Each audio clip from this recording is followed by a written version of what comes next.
So the first of two for the United States of America here on home soil. It's Laura Graves and Verdades, the world number 10 ranked combination. Individually fifth at last summer's World Championships in France.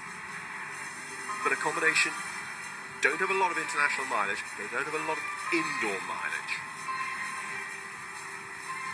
Coming first of all, their first question is this extended trot. At the moment, the overall picture is potentially a touch hurried.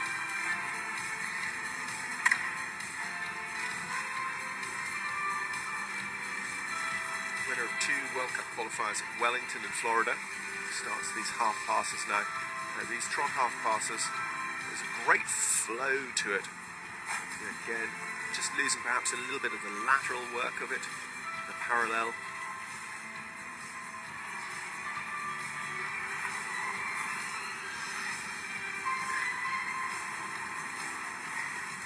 Just catching a little bit of an eye of the trophy there by the marker at H. Look at these early marks, some 8s in there, and you can see, and a 9 from the judge at F. The Halton Rein mark there, so easy to lose marks on that. Be interesting to see what score comes in, but trending at 74.9. I mean, in terms of world ranking and background performance, this is by far the best combination we've seen so far here in the Thomas and Mack.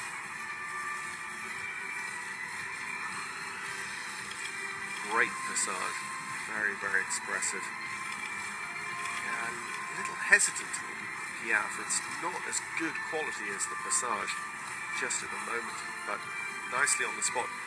And, you know, there's 12 or 15 steps of Piaf called for on the spot, and mostly you'll see the riders just let the horses move a little bit forward,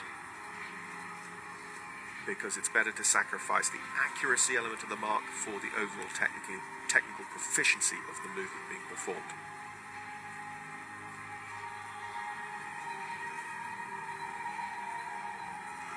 In the walk section of the test, extended walk now. Laura brings the horse back into the collected walk.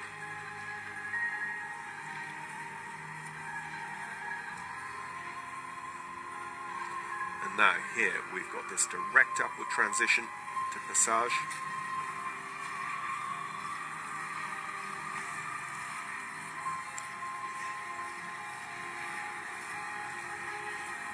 And then looking for the cadence and regularity, the suspension, the engagement of the hindquarters, and consistent and elastic contact and true self-carriage, and its related movement there, the Piaf as well for Laura Graves.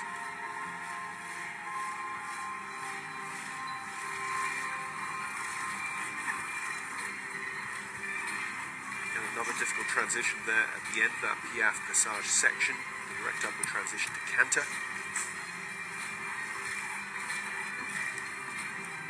We have these tempi changes, showing 9 2-tempis on this long diagonal.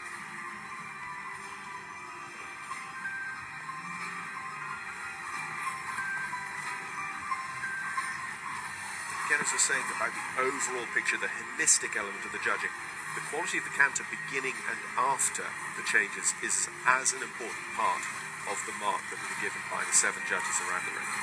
So Laura Graves and Verdades for the United States of America, just completing their long extended canter there.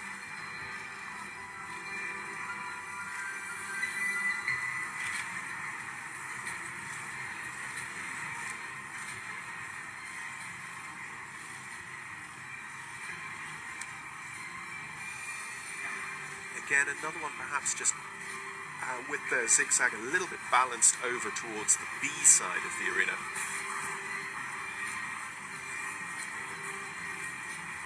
And the last half pass lacking in some quality. We saw that earlier on the trot half passes, that she was losing the lateral and the parallel feeling to the half passes once or twice. 3 of the judges giving some 8s there.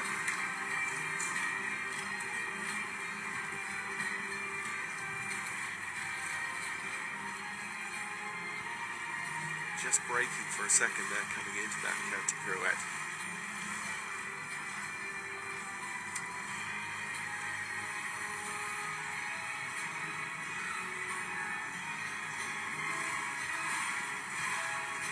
And the reason we mentioned that she doesn't have an extensive amount of indoor experiences, the atmosphere is just so different. I mean, it's bright sunlight out here. In here, it could be any time of the day or night. And the audience are close, but they're big, and they, in this Thomas and Mack Centre, they go up high in the auditorium as well. There's a lot for a horse that is not being submissive and obedient to look around at, to catch the eye, and we saw, you know, somebody catching the eye of the trophy here in the corner of the arena as well. So this final centre line, the real money line, it's got Piaffe Passage on it, it's got a doubling coefficient for the last Piaffe, it's got the extra mark for transition Piaffe Passage. There is so much work to do, there are so many marks that could be lost here. But holding it together as she comes to her final halt and salute, and potentially going into the lead, is the US rider Laura Graves of Verdades, the best of the US at last year's World Championships, and currently ranked the